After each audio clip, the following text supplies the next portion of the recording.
Starting to stink back there a little. Alright. Last morning, I think. I think we said that yesterday too, maybe, but then we saw those bucks. If you guys saw the last video, you know that Aaron and I had 3 bucks come by real close, just out of range, and 2 of them were real big, but both in the morning and evening yesterday, they used the same crossing right downriver of this beaver dam where the water's a little shallower. So we watched them go out to this field last night that they've been going out to. We've seen them out there several times, and I guess we're hoping that they're still out there. We're going to go up to this high point, and if they're still out there, we're going to get down to the river and try to beat them to that crossing. We're just going to get up there, try to get eyes on them, and if we do, then we're going to be making a mad dash for that crossing, I think. So hopefully they're out there. Need some breakfast. Yeah. Oh yeah. Let me get on one of those muffins there, boy. Mm-hmm. Nice.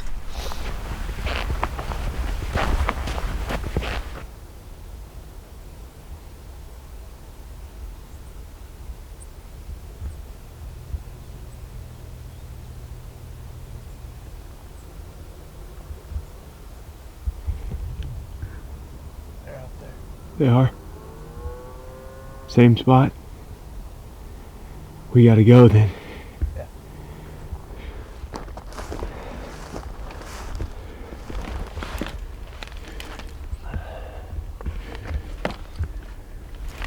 Well, they're exactly where we hoped they would be.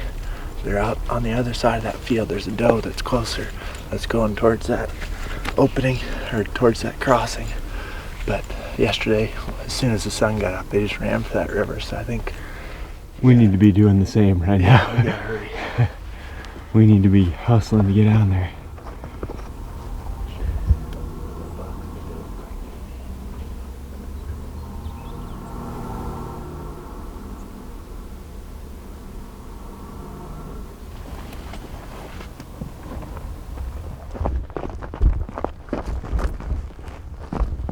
No, I think we can go straight for that mountain.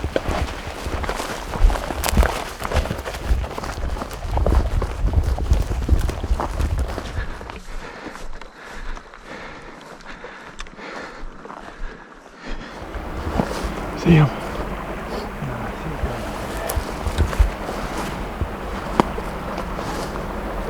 There's one to the left of that tree out there. Buck? I think so.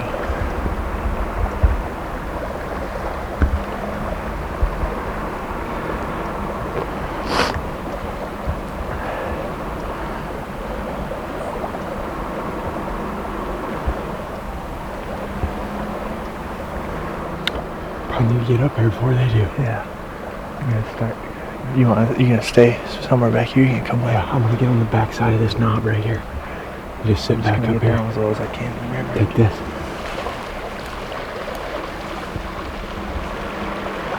Alright, Jake's making a move on these bucks. Y'all can see that beaver dam. That's right where they crossed last night. And they're way out in the middle of that field. We're hoping that they come right back through and cross that thing.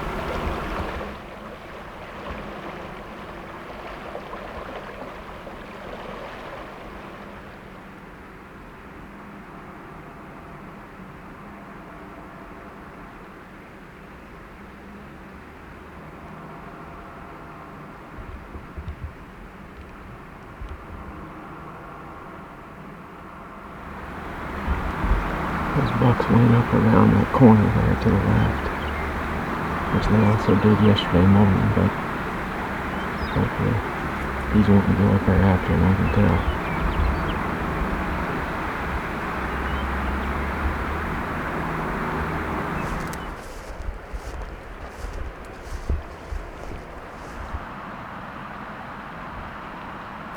Walk in that direction still. I saw him on the left side of those trees. Let's just get up there as fast as we can so hopefully we can see him before they lay down.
Jake. Psst.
Wind's hitting me in the back of the head right now. Yeah, it's the same thing as the other day down here. Swirling.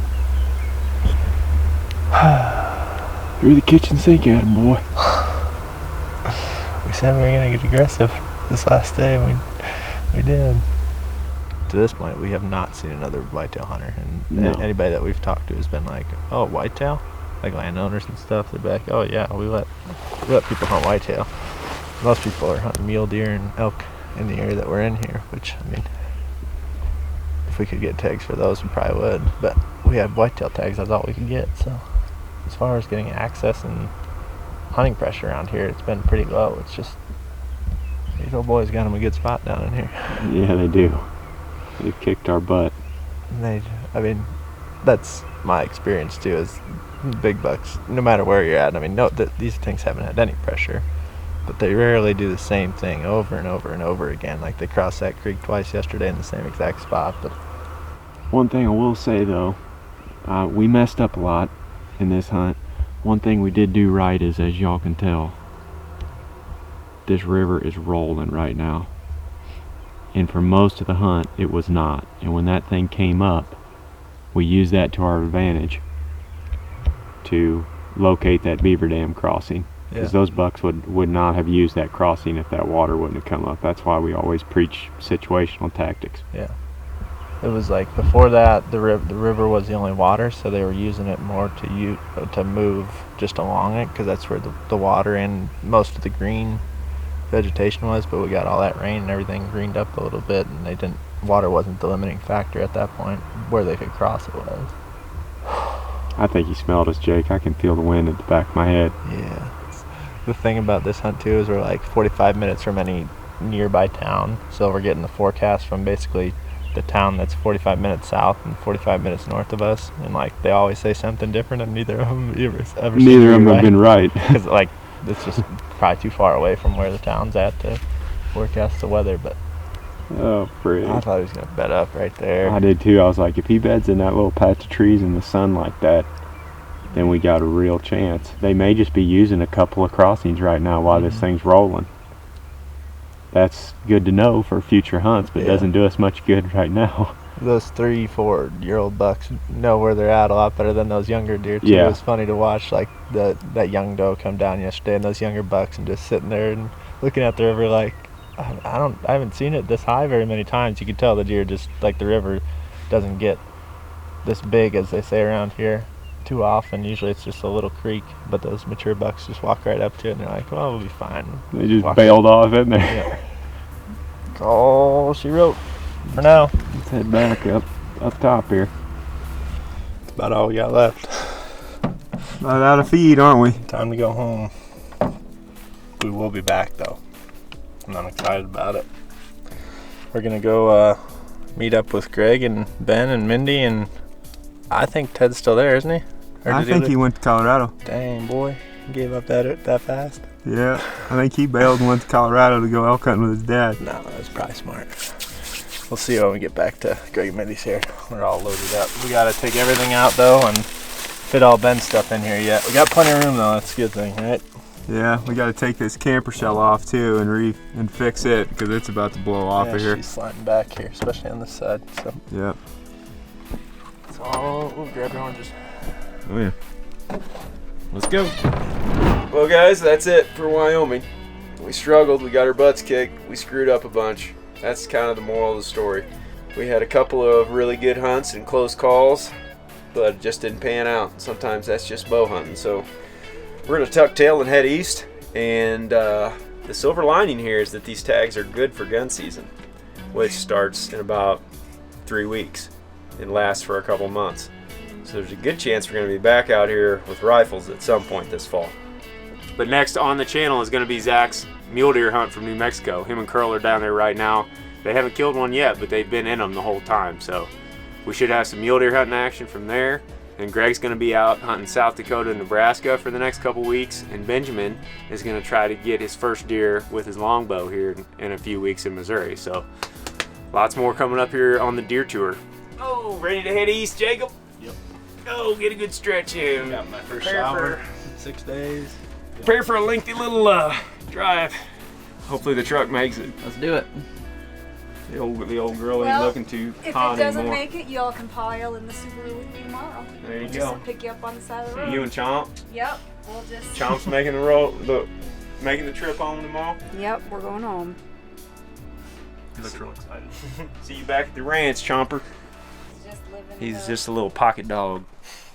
You just bring him everywhere.